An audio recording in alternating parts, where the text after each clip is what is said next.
জুরজাহ বলল, আল্লাহর নামে তুমি আমাকে সত্য কথা বলেছ, আমাকে ধোঁকা দাওনি এবং আমার সাথে প্রতারণাও করনি। খালেদ বললেন, আল্লাহর কসম, আমি তোমাকে সত্য বলেছি।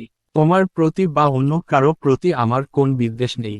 আর আল্লাহ তো তোমার জিজ্ঞাসিত বিষয়ে অভিভাবক। জুরজাহ বললেন, তুমি সত্য বলেছ। অতঃপর ঢাল নিচে নামিয়ে খালেদের কাছাকাছি হয়ে বললেন, আমাকে ইসলামের দীক্ষা দাও, আমি ইসলাম গ্রহণ করব। অতঃপর খালেদ বিন ওয়ালিদ তাকে সাথে নিয়ে তাঁবুতে গেলেন এবং তার গোসলের ব্যবস্থা করলেন। অতঃপর ইসলাম গ্রহণ করে জোরজাহদু ছালাত আদায় করলেন। এরই মধ্যে রোমকরা জোরজাহকে খালেদের দলভুক্ত মনে করে তাদের উপর প্রচণ্ড হামলা করল। মুসলিম সৈন্যরা পলায়ন করতে বাধ্য হল। ইকরিমা বিন আবু জাহল ও হারেছু ইবনু হিশামদু জন খালিদের তাঁবুর নিরাপত্তার দায়িত্বে ছিলেন, তারা তাদের প্রতিহত করলেন। ইকরিমা যখন মুসলমানদের ফিরে আসতে দেখলেন তখন তিনি বললেন, আমি রাসূলুল্লাহ এর বিরুদ্ধে বহু স্থানে যুদ্ধ করেছি, আর আজকে তোমাদের থেকে পলায়ন করব। অতঃপর তিনি ঘোষণা করলেন, তোমাদের মধ্যে কে আছো যে মৃত্যুর জন্য আমার হাতে বায়আত করবে? এ ঘোষণা শুনে হারেছু ইবনু হিশাম, জিরার বিন আওয়ার সহ মুসলমানদের 400 অশ্বারোহী সৈন্য বায়আত গ্রহণ করলেন। অতঃপর তারা খালেদ বিন ওয়ালিদের তাঁবুর সামনে থেকে রোমক সৈন্যদের আহত করে তাড়িয়ে দিতে সক্ষম হলেন। জিরার বিন আওয়ার ব্যতীত তারা সকলে শাহাদাত বরণ করলেন। পুনরায় রোমকদের ফিরে আসতে দেখে সেনাপতি খালেদ জোরজাহকে সাথে নিয়ে ঘোড়ায় আরোহণ করে যুদ্ধে ঝাঁপিয়ে পড়লেন। তখন রোমকরা মুসলমানদের মধ্যে ঢুকে যুদ্ধ করছিল। তিনি লোকদের ডেকে সমবেত করলেন। তৎক্ষণাৎ রোমকরা তাদের স্থানে ফিরে গেল। সেনাপতি খালিদ জোরজাহকে সাথে নিয়ে বীরদর্পের রোমকদের দিকে এগিয়ে গেলেন এবং সকাল হতে সন্ধ্যা পর্যন্ত উভয়ে তাদের বিরুদ্ধে বীরবিক্রমে যুদ্ধ করলেন। এরই মধ্যে জোরজাহ শাহাদাতের অমীয় সুধা পান করলেন। অথচ ইসলাম গ্রহণের পর হাতের বেশি ছালাত আদায় করার সুযোগ তার হয়নি। জিরার বিন আওয়ার বলেন, সকাল ইকরিমা বিন আবু জাহল ও আমর বিন ইকরিমাকে খালেদের কাছে আহত অবস্থায় আনা হল। তখন তিনি ইকরিমার মাথা তার উরুর উপর ও তারই ছেলে আমর ইবনু ইকরিমার মাথা তার পায়ের নলার উপর রেখে তাদের চেহারার হাত বুলাতে থাকলেন এবং মুখের মধ্যে পানির ফোঁটা ঢালতে থাকলেন। এক পর্যায়ে তারা তার পায়ের উপর মাথা রেখে শাহাদাত বরণ করলেন। ইন্না লিল্লাহি ওয়া ইন্না ইলাইহি রাজিউন। পারস্পরিক সহমর্মিতার বিরল দৃষ্টান্ত। ইসলাম গ্রহণের ফলে মুসলমানদের মধ্যে সহমর্মিতা, পারস্পরিক ভালোবাসা, নিজের উপর অন্যকে প্রাধান্য দেয়া ও নিজের পছন্দনীয় বিষয়কে অন্যের জন্য পছন্দ করা এ সকল গুণের একত্র সমাহার ঘটেছিল। এই গুণাবলী তাদেরকে বিজয়ের দ্বারপ্রান্তে পৌঁছে দিয়েছিল।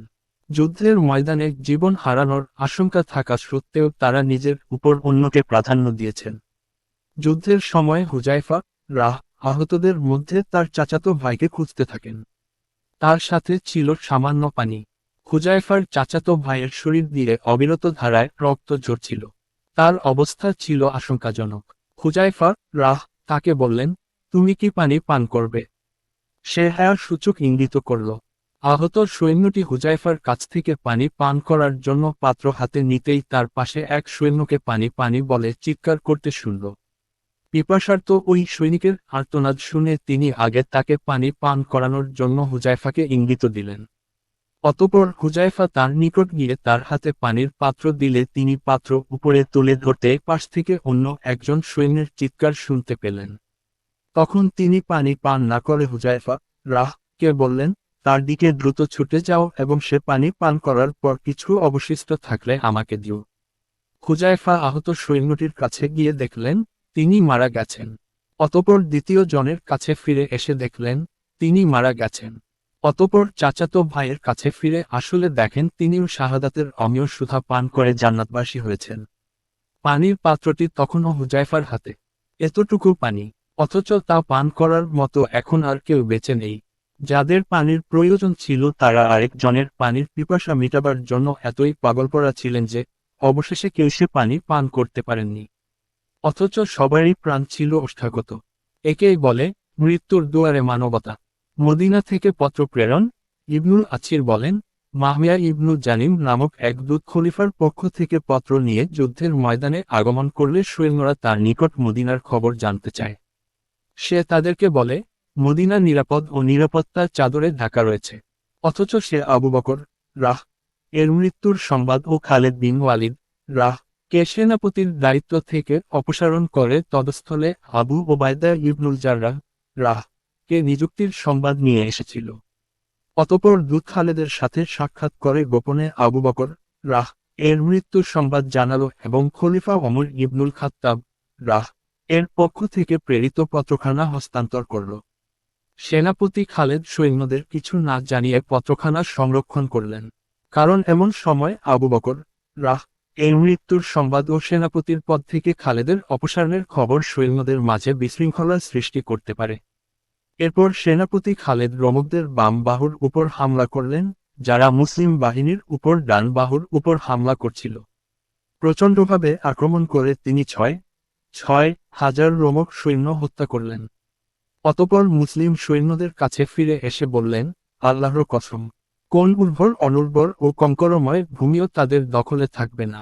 তোমরা তো তা অবলোকন করছো, আর আমি আশা করি আল্লাহ তোমাদেরকে তাদের উপর বিজয় দান করবেন। এ কথা বলে তিনি একশত অশ্বারোহী নিয়ে 1000 রোমক সৈন্যের উপর আক্রমণ করলেন। ক্ষণিকের মধ্যে তিনি তাদের ছত্রভঙ্গ করতে সক্ষম হলেন। মুসলিম সৈন্যরা তাদের উপর হামলা করে তাদের অনেককে হত্যা ও অনেককে বন্দী করলেন। মুসলমানেরা জহর ও আছরের ছালাত ইশারায় আদায় করলেন। খালিদ স্বীয় পদাতিক বাহিনী নিয়ে শত্রুপক্ষের উপর হামলা করলেন, এমনকি তাদের ভিতরে ঢুকে পড়লেন। তাদের বীরত্ব দেখে রোমকরা ভীত হয়ে পড়ল। অবশেষে তাদের অশ্বারোহী বাহিনী পলায়ন করল। মুসলিম সৈন্যরা তাদের জন্য পথ খুলে দিল, ফলে তারা শহরে বিপর্যস্ত হয়ে ঘোরাঘুরি করতে লাগল। অশ্বারোহী বাহিনী তাদের অনুসরণ করল। সেনাপতি খালিদের শানিত হামলার সামনে তারা তার খননকৃত আকুসাহ নামক খন্দকের গভীর নালা দিকে পিছু হটতে বাধ্য হল এবং পঙ্গপালের আগুনে নিক্ষিপ্ত হওয়ার ন্যায় তারা শিকলবদ্ধ অবস্থায় উক্ত গর্তে নিক্ষিপ্ত হতে লাগল। যখন তাদের একজন পড়ছিল তখন শিকলে বাধা সবাই পড়ে যাচ্ছিল। যুদ্ধের ময়দানে নিহত সৈন্য ব্যতীত এভাবে সেখানে তাদের 1,20,000 সৈন্য নিহত হল, যাদের 80,000 ছিল বিশেষ বাহিনীর সদস্য ও 40,000 ছিল সাধারণ সৈন্য। বিজয় না আসা পর্যন্ত মুসলমানেরা এদিন তাদের মাগরিব ও এশার ছালাত বিলম্বিত করেন। সেনাপতি খালিদের বীরত্বের ফলে রোমকরা পিছনে হটতে বাধ্য হচ্ছিল। তারপরেও এভাবে 6 দিন ধরে যুদ্ধ চলল। প্রথম 4 দিন যুদ্ধের ভয়াবহতা ব্যাপক রূপ ধারণ করেছিল। সৈন্যদের কণ্ঠস্বর নিচু হয়ে পড়েছিল। তরবারির ঝংকার ও ঘোড়ার ফ্রেশা ধ্বনি ব্যতীত কিছুই যেন শোনা যাচ্ছিল না। তারপরেও আবু সুফিয়ানের হুঙ্কার থেমে যায়নি। সাইদ ইবনুল মুসাইব বলেন, ইয়ারমুকের দিন আবু সুফিয়ান রাহ এর মতো হুঙ্কার আর কারো শোনা যায়নি। তার ছেলের পতাকা তলে যুদ্ধরত অবস্থায় তিনি বলছিলেন, এটি আল্লাহর দিন সমূহের মধ্যে অন্যতম একটি দিন। হে আল্লাহ, তুমি তোমার বান্দাদের উপর সাহায্য নাজিল কর। যুদ্ধ যখন ভয়াবহ রূপ ধারণ করল, তখন মুসলমান সৈন্যরা রোমকদেরকে যুদ্ধের জন্য এক গহীন উপত্যকায় টেনে আনতে সক্ষম হল। যখন তাদের একজন নিহত বা আহত হচ্ছিল তখন তাদের 10 জনই চলে আসছিল, অতঃপর গর্তে পতিত হচ্ছিল। এভাবে 10,000 রোমক সৈন্য সেখানে নিপতিত হয়েছিল, যাদেরকে ঘোড়ার সাহায্যে পদদলিত করে হত্যা করা হয়েছিল। ফলাফল, এ যুদ্ধে মুসলিম বাহিনী বিজয়ী হয়। কোন কোন বর্ণনা মতে রোমকদের 1,20,000-এরও বেশি সৈন্য নিহত হয়। অপরপক্ষে মুসলমানদের মাত্র 3,000 সৈন্য শহীদ হন, যাদের মধ্যে সাইদ ইবনু হারব, নাইম নাহহাম, নর ইবনু হারিছ ও উমাইর ইবনু হিসামের মতো বড় বড় সাহাবায়ে কেরাম ছিলেন। রোমক সৈন্যরা পলায়ন করে দামেস্কে আশ্রয় নেয়। তখন সম্রাট হিরাক্লিয়াস হিমসে অবস্থান করছিলেন। পরাজয়ের সংবাদ শুনে তিনি রোম থেকে পলায়ন করে বাইজেন্টাইন সাম্রাজ্যের রাজধানী কনস্টান্টিনোপলে চলে যান। ইবনুল আছির বলেন, সম্রাট হিরাক্লিয়াস পলায়নের সময় সিরিয়ার দিকে মুখ করে বলেছিলেন, হে সিরিয়া, তোমাকে সালাম। এরপর তোমার এই ভূমিতে আর আমরা সমবেত হব না। কোন রোমক তোমার ভূমিতে কখনো নিরাপদে ফিরে আসবে না। এরপর মুসলিম বাহিনী জর্ডানের দিকে অগ্রসর হয় এবং তা জয় করে দামেশক জয়ের জন্য রওনা হয়। সেখানে গিয়ে তারা তা অবরোধ করেন। অবশেষে দামেস্ক জয় করেন। বেঁচে যাওয়া রোমক সৈন্যরা তাদের সকল সম্পদ রেখে পলায়ন করে। ফলে সেগুলো মুসলমানদের গনিমতের মালে পরিণত হয়, যার পরিমাণ ছিল অনেক। যা বন্টনের পর দেখা গেল প্রত্যেক অশ্বারোহী 1005 দিরহাম থেকে 1500 দিরহাম পর্যন্ত পেয়েছেন। রোমকদের দৃষ্টিতে মুসলমানদের বিজয়ের কারণ মুসলমানদের ধৈর্য, ন্যায়পরায়ণতা, মিথ্যার প্রতি ঘৃণা, সৎ কাজের আদেশ, অসৎ কাজে বাধা প্রদান এগুলো তাদের বিজয়ী হতে সহায়তা করে। ইয়াকুত হামাবি বলেন, আল্লাহ ইয়ারমুকের যুদ্ধে এক বীরের, খালিদ বিন ওয়ালিদ মাধ্যমে মুসলমানদের সাহায্য করেন। পরাজিত রোমান সৈন্যরা ইনতাকিয়ায় সম্রাট হিরাক্লিয়াসের দরবারে সমবেত হল। তিনি তাদের কিছু লোককে ভিতরে ডেকে বললেন, তোমাদের ধ্বংস হোক, তোমরা আমাকে বল, যাদের সাথে তোমরা যুদ্ধ করলে তারা কি তোমাদের মতো মানুষ নয়? তারা বলল, হ্যাঁ। তিনি বললেন, সংখ্যায় তোমরা বেশি না তারা বেশি? তারা বলল, আমরাই বেশি। তিনি বললেন, তাহলে তোমাদের কি হয়েছে যে তোমরা পরাস্ত হলে? তারা কোন উত্তর দিন না। তখন তাদের মধ্য হতে এক বৃদ্ধ দাঁড়িয়ে বলল, আমি এর জবাব দিচ্ছি।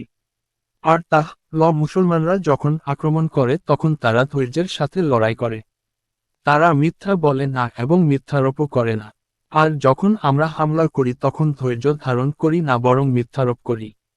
তারা লোকদের সৎ কাজের আদেশ দেয় এবং অসৎ কাজে বাধা প্রদান করে।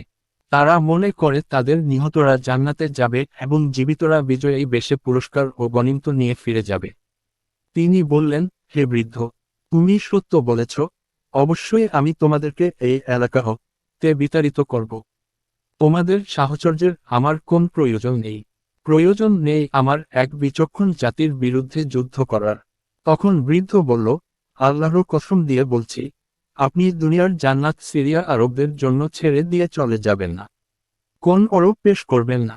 তিনি বললেন, তোমরা দামেশক, ফাহল ও হিংস সহ বিভিন্ন স্থানে মুসলমানদের বিরুদ্ধে যুদ্ধ করেছ, কিন্তু সবখান থেকেই পলায়ন করেছ। অথচ তাদের সাথে সন্ধিসূত্রে আবদ্ধ হওনি। বৃদ্ধ বলল, নক্ষত্রের মতো অসংখ্য সৈন্য পাশে থেকেও আপনি কি পলায়ন করবেন? খ্রিস্টানদের কাছে আপনি কি ওর পেশ করবেন? তখন সম্রাট শান্ত হলেন এবং তাদেরকে রোম, আর্মেনিয়া ও কনস্টান্টিনিপলের পথে যুদ্ধে পাঠালেন এবং বললেন, হে সৈন্যরা, আরবরা কেবল সিরিয়া জয় করে ক্ষান্ত হবে না, বরং ওরা তোমাদের শেষ ভূমিটুকুও দখল করে নিবে। তোমাদের সন্তান ও নারীদেরকে বন্দী করবে এবং রাজার সন্তানদেরকে দাস করে রাখবে। অতএব তোমরা তোমাদের সম্মান রক্ষা কর তোমাদের রাজাকে। এরপর তাদেরকে মুসলমানদের বিরুদ্ধে যুদ্ধে পাঠালেন। তারা পরাস্ত হওয়ার সংবাদ পেলে তিনি বাইজেন্টাইন সাম্রাজ্যের রাজধানী কনস্টান্টিনিপলের উদ্দেশ্যে রওনা দেওয়ার পূর্বে এক উঁচু স্থানে উঠে দাঁড়িয়ে বললেন, হে সিরিয়া, তোমাকে বিদায়ী সালাম। তোমার এই ভূমিতে আর কখনো আমাদের ফিরে আসা হবে না। এরপর নিজের প্রতি আক্ষেপ করে বললেন, তোমার জন্য ধ্বংস। কোন ভূমি তোমার উপকারে আসল না? অসংখ্য সৈন্য তোমার কোন উপকার করতে পারল না? এই উর্বর সবুজ শ্যামল ভূমির শত্রুর বিরুদ্ধে কোন কাজে লাগলো না? যুদ্ধে নারীদের ভূমিকা। এ যুদ্ধে বহু নারী অংশগ্রহণ করেছিলেন এবং বীরত্বের সাথে যুদ্ধ করার পাশাপাশি আহতদের সেবা করেছিলেন। আসমা বিনতে ইয়াজিদ তার তাঁবুতে থেকে 7 জন রোমক সৈন্যকে হত্যা করেছিলেন। আসমা বিনতে আবু বকর তার স্বামী জুবায়েরকে দারুণভাবে উৎসাহিত করেছিলেন। ইব্রাহিম নাখিকে নারীদের জিহাদ সম্পর্কে জিজ্ঞেস করা হলে তিনি বলেন, তারা রাসূল এর সাথে যুদ্ধে অংশগ্রহণ করত এবং আহতদের সেবা করত ও যোদ্ধাদের পানি পরিবেশন করত। কিন্তু তাদের কারো শাহাদাত বরণের কথা আমি শুনিনি। যখন রোমক বাহিনী মুসলমানদের ঘিরে ফেলেছিল, তখন কুরাইশ নারীরা ইয়ারমুকের দিন তরবারি হাতে নিয়ে যুদ্ধ করেছিল। ইবনু কাছির বলেন, ইয়ারমুকের যুদ্ধে মুসলিম রমণীগণ অংশগ্রহণ করে বহু রোমক সৈন্যকে হত্যা করেন। তারা ময়দান থেকে পলায়ন পর মুসলিম সৈন্যদের প্রহার করে বলছিলেন, তোমরা কোথায় পালাচ্ছ? তখন পলায়ন পর মুসলিম সৈন্যরা যুদ্ধের ময়দানে ফিরে যায়। আমর ইবনুল ও পলায়নকারীদের মধ্যে ছিলেন। তিনি সহ আরও 4টি দল যখন পলায়ন করে পশ্চাতের নারী সৈন্যদের নিকট পৌঁছলেন, তখন তারা তাদেরকে ভৎসনা করল ও অপমান করল। ফলে তারা পুনরায় যুদ্ধের ময়দানে ফিরে গেলেন। যুদ্ধ শেষ হয়ে যাওয়ার পর মুসলিম বাহিনী যখন সিরিয়ার রাজধানী দামেশক অবরোধ করল, তখন খালিদ বিন ওয়ালিদ খলিফা ওমর ইবনুল খাত্তাব রাহ কর্তৃক প্রেরিত পত্রের বিষয়বস্তু প্রকাশ করলেন, যেখানে আবু বকর রাহ এর মৃত্যুর সংবাদ ও তাকে অপসারণ করে আবু ওবায়দা ইবনুল জাররাহ রাহ কে প্রধান সেনাপতির দায়িত্ব অর্পণ করার কথা লিখিত ছিল। আবু বকর রাহ জুমাদাল আখেরাহ মাসের মাঝামাঝি সময়ে সিরিয়া বিজয়ের মাত্র 10 দিন পূর্বে মৃত্যুবরণ করেন। অতঃপর সেনাপতি খালিদ বিন ওয়ালিদ রাহ সব দায়িত্ব নতুন সেনাপতিকে বুঝিয়ে দিয়ে সাধারণ সৈনিকে পরিণত হলেন। শিক্ষণীয় বিষয়, এক সময়ে রাসূলুল্লাহ ছাহ এর বিরুদ্ধে কুরাইশ ও সম্মিলিত আরব বাহিনীর নেতা আবু সুফিয়ান, এই উম্মতের ফেরাউন বলে খ্যাত আবু জাহল এর পুত্র ইকরিমা, যারা অষ্টম হিজরিতে মক্কা বিজয়ের সময় মুসলমান হন, ইসলামের জন্য তাদের অতুলনীয় বীরত্ব ও ত্যাগের মহিমা তাদের পিছনের সবকিছুকে ছাপিয়ে গেছে। জাহেলি যুগে যারা সেরা ছিলেন, ইসলামী যুগে তারাই সেরা ছিলেন। আকীদা পরিবর্তনের মাধ্যমে মানুষের জীবনের যে আমূল পরিবর্তন ঘটে, এটাই তার বাস্তব প্রমাণ। ইসলামের জিহাদ তাই মূলত আকীদা পরিবর্তনের জিহাদ। আর একটি গুরুত্বপূর্ণ বিষয় হল আমিরের প্রতি আনুগত্য। কিংবদন্তিতুল্য সেনাপতি খালিদ বিন ওয়ালিদ যুদ্ধ চলাকালীন সময়ে বরখাস্ত হওয়া সত্ত্বেও সহজভাবে উক্ত নির্দেশ মেনে নেন। বিশ্ব ইতিহাসে অতুলনীয় এই আনুগত্যের কারণেই প্রথম যুগের মুসলমানদের পক্ষে বিশ্ব জয় করা সম্ভব হয়েছিল। উপসংহার, চিরন্তন সত্য মুসলমানগণ কখনো সংখ্যাধিক্য বা আধুনিক অস্ত্রের ব্যবহার কিংবা অনুকূল জায়গায় অবস্থান করে যুদ্ধ করার ফলে বিজয় লাভ করেননি, বরং তাদের অটুট ঈমানী শক্তি, আল্লাহর উপর অবিচল আস্থা ও আল্লাহর পক্ষ থেকে সাহায্য নাজিল হওয়ায় তারা বিজয় লাভ করেছেন। অন্যথায় ইয়ারমুকের যুদ্ধে 2,40,000 প্রশিক্ষিত সৈন্যের বিরুদ্ধে মাত্র 40,000 সৈন্যের যুদ্ধে জয়লাভ করা সহজ ব্যাপার ছিল না। আল্লাহ বলেন, তোমরা হীনবল হও না, চিন্তান্বিত হও না, তোমরাই বিজয়ী যদি তোমরা মুমিন হও। আলে ইমরান 3:139। কালপরিক্রমায় 1,500 বছর পর সেই সিরিয়া ও ফিলিস্তিন এখন যুদ্ধে ক্ষত বিক্ষত। প্রতিদিন সেখানে নিহত হচ্ছে শত শত মুসলমান। হত্যাকারী ও নিহত ব্যক্তি কেউ জানে না কেন সে যুদ্ধ করছে, কেনই বা সে নিহত হচ্ছে।